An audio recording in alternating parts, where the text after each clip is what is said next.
All right, first things first, before I piss anybody off, there is not a military branch that is better than the other. They all work together and they have to work together to protect the nation. That being said, there are some that are more destructive than others. And that's what this video is about. We're gonna break down which one of the branches has the most, oh shit, here they come, moments to the enemy.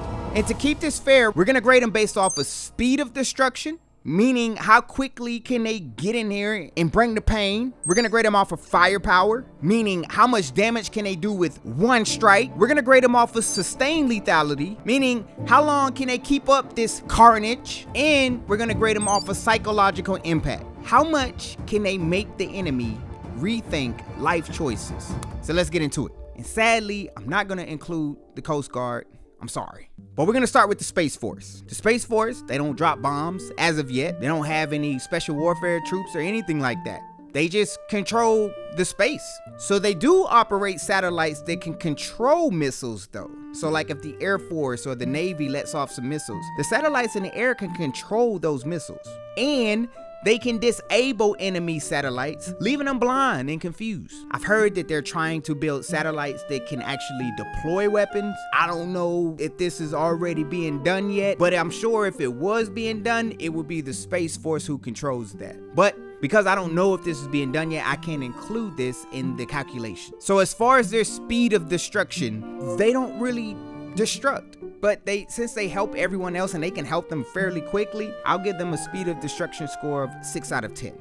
Their firepower, they don't really have any firepower, but they do enable firepower, so I'll give them a 5 out of 10. I'm being gracious. Their sustained lethality though, these satellites, they're up in space, they just orbiting. They can't stop, so I give them a 9 out of 10 for sustained lethality. And then for their psychological impact, this is where the Space Force shines. Because you imagine waking up in your world as you know it, all your communications are down. That'll cause some serious psychological impact. So let's give them a 10 out of 10 for psychological impact. And this will give them a total score of 30 out of 40. Next, we're gonna move into the Marines. The Marines are like the shock and awe specialists. Now, they may not be doing this through like massive weapons, right? But they're doing it through themselves, like literally. And they do it with like a brutal efficiency. That is what a Marine does. So the Marines have the AV-8 Bravo Harriers. This is how they provide their close air support, and they're transitioning and retiring these aircraft, so I've heard, in favor of the F-35 Bravos. And this is how they provide their quick and precise air support. The Marines do fly, but they also have their infantry assaults, and I think this is what most people know the Marines by, and they're backed by tanks, artillery, and helicopter. And they specialize in high intensity urban combat. If we remember back in Fallujah, back in 2004, they cleared out an entire city. So as far as speed of destruction, the Marines can get right in there quick. They hit hard and fast, so I gotta give them a score of a 9 out of 10. As far as firepower, this is where they start to lack a little bit because the Marines don't really have that heavy firepower like some of the other branches do have. So for that, I gotta give them a 7 out of 10. Don't come for me. This ain't y'all's thing. This ain't y'all's thing. As far as sustained lethality, the Marines can sustain a pretty long time, but they need support and they need to resupply from the other branches like the Navy and the Army. So for that, I gotta give them an 8 out of 10. But their psychological impact, everybody knows what a Marine is. Everybody's scared of them. If they know the Marines are coming, there's actually a phrase called the Marines are coming. That in itself, it's gotta give them a 10 out of 10 for psychological impact. So a total score for the Marines and their destructiveness is a 34 out of 40. Next, we have the Army. So if you need to bulldoze an enemy into oblivion or into the abyss, you call the Army. They have these M270 rocket launchers that can level like a square mile in like seconds. They also have these M1 Abrams tanks. These are like unstoppable forces. It's like having a Jason Kelsey, like you're not moving him and you're not moving one of these tanks. And these tanks have been dominating for a long time. Just ask Desert Storm how much they can dominate. And then they can do artillery barrages. So like if you've ever seen like a 4th of July fireworks show, right? And the fireworks just keep going off in the air, just bow, bow, bow, bow, into the air. It's kind of like that, except it's on the ground and it's not fireworks. Like they blowing your ass up with their artillery barrage and they just go. And they can do this for days, just bombarding somebody. So as far as speed of destruction, you know, it takes the Army a little while to get set up because they're big. They run in big numbers. But once they get going, they're going. So I got to give them a 7 out of 10 for speed of destruction. As far as firepower, they have a lot of firepower. is just not like some of the other branches. But they still have a lot of firepower for on-ground firepower. So I gotta give them a 9 out of 10 for that. As far as sustained lethality, you're not moving the army until they want to move. They will be there. So I gotta give them a 10 out of 10 for sustained lethality. They're going to be there. They're gonna be the last ones out. And as far as psychological impact, I mean, you know the army, like, you know it's them, but I just think that the enemy may find some of the other branches a little bit more scary if they know that they're coming. So for that, I gotta give the army an 8 out of 10 for psychological impact. And that gives them a total score, just like the Marines, of a 34 out of 10.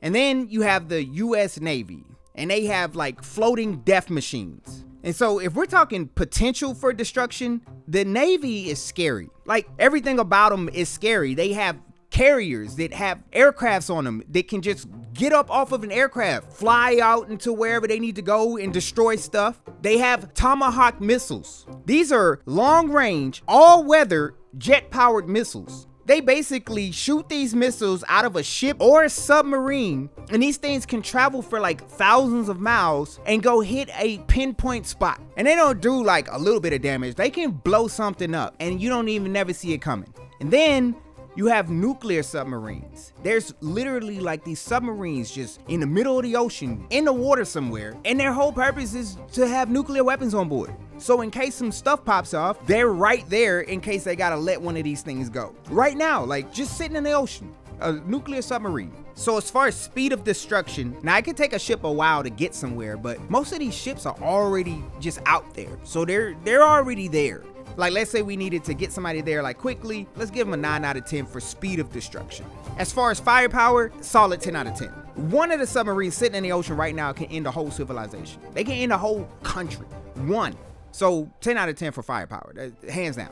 As far as sustained lethality, you're not getting rid of the Navy. The Navy has been there, like in the beginning of the wars. They've been there throughout the wars, and they're gonna be there in the future war. You're not getting rid of them. They have too much ammo on board. They have all kind of detection systems to where you can't even destroy them if you tried to. So I gotta give them a 10 out of 10 for sustained lethality as well. They're gonna be there. And then as far as psychological impact, I just don't think when people talk about like how dangerous a branch is, they don't talk about the Navy. But that being said, the Navy's still dangerous. I just don't think it has the psychological impact as like, I'm the Marines, you know what I mean? So I gotta give them a 9 out of 10. But I bet if there was a war to pop off and they started feeling these Tomahawk cruise missiles coming out, it would go all the way up to a 10 out of 10. So with that being said, I gotta give the Navy a 38 out of 40 for destructiveness. And that leaves me with the United States Air Force, death from above. If you're looking for like instant destruction, the Air Force is top tier.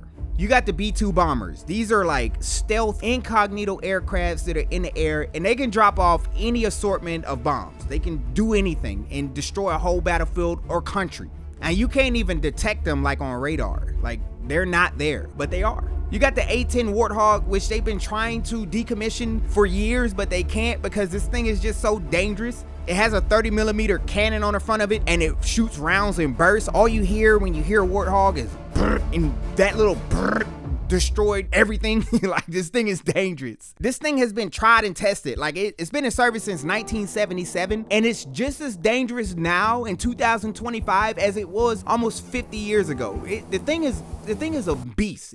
You also have the gunships. They're literally aircrafts that have multiple guns on them. These things have been around since the 60s. I actually got to work on the AC-130U when I first joined the Air Force. Back then it had like a 25mm gun on it, it had a 40mm gun on it, and it had the 105. I believe now the AC-130J, it just has a 30mm, it has a 105, and it has some precision guided missiles on it. Regardless of whatever version of this gunship there is, this thing is pure destruction. It's a problem in the air. And then the Air Force has the Moab, the mother of all bombs. Like, that's literally what it's called, the Moab. This thing will flatten a whole city. It'll take a whole city out. It'll take whatever it wants out. You do not want a Moab being dropped on you. This thing, it's been used before, and when it was used, it made the enemy realize, like, we don't want those problems. So as far as speed of destruction, the Air Force can respond in like 5 to 10 minutes. Like, they can have their planes in the air like that. And these things are fast. Like, some of these aircraft can fly across the United States from like New York to California in about 4 hours. So their speed of destruction, they can get there. I gotta give them a 10 out of 10 for speed of destruction. As far as firepower, these aircrafts have some extreme weapons on them. The B-2, the Warthog, the bombers, the AC-130J. None of these things want to be messed with, and they can destroy anything. So I gotta give them a 10 out of 10 for their firepower as well. Now, as far as their sustained lethality, this is when the Air Force starts to struggle a little bit, because if you want to get into the weed, these are aircrafts, right? So they're flying. They need fuel to fly. They can run out of fuel, which is why the Air Force has aircraft refuelers. But even with that, these things can have maintenance issues and all kinds of other things that can make them have to be grounded. So this, as far as sustained lethality, even though they have a lot of aircraft, you know, one specific aircraft can have multiple things that can make it go to the ground. So I got to give them a 7 out of 10 for their sustained lethality. And then, as far as their psychological impact, these aircrafts have the enemy in straight fear. So back when I used to work on the AC-130U, there was this pilot, they called her the Angel of Death. She got the name off of her first combat mission. She hadn't flown any missions before, and she's over Afghanistan. She's in communication with some people down on the ground, and she's also in communication with like the Afghan allies. And the Afghan ally, he's like, is that a woman on the radio? Because in his country, women didn't do any type of stuff like that. They didn't have any women in the air destroying people. So he's hearing this woman's voice, and everybody's like, yeah, that's a woman. So he gets on the radio to the actual Taliban, and he's like, y'all are so trash. Y'all are so peasants. Like, y'all have a woman in the air destroying y'all. Y'all need to surrender right now. And then he sees like this laser coming down. Now, they use the laser to kind of sort and track the enemies, kind of like how I was talking about with the 30mm. They'll put them all into this circle and then blow them up, right? So they're using a laser, but he thinks that the laser is like a death beam. So he's telling them that there's this woman in the air using a death beam, and he called her the Angel of Death. And so the Taliban knew this woman as the Angel of Death as she's just blowing them up. And she had them so scared that they were willing to just give up because this aircraft was destroying them. And that's the psychological impact that the Air Force has and will have because of the firepower that they have. So I gotta give them a 10 out of 10. So that gives them a total score of a 38 out of 40. Was it 38 out of 40 or 37 out of 40? Either way, they're a badass destructive machine. So between the Navy and the Air Force, it's really hard to say who's more destructive, but both of them would destroy some stuff in a matter of seconds. Now, that being said, we had the scoring of who's the most destructive, but I also did a video on who's the toughest branch, because I know sometimes people get a little upset when the branch is not them. So if you want to check out who's the most toughest branch, I got a video on the screen right now that'll break that all down. But like I always say, I hope this video brought value to you. Stay beautiful, stay classy, and until next time, check me out.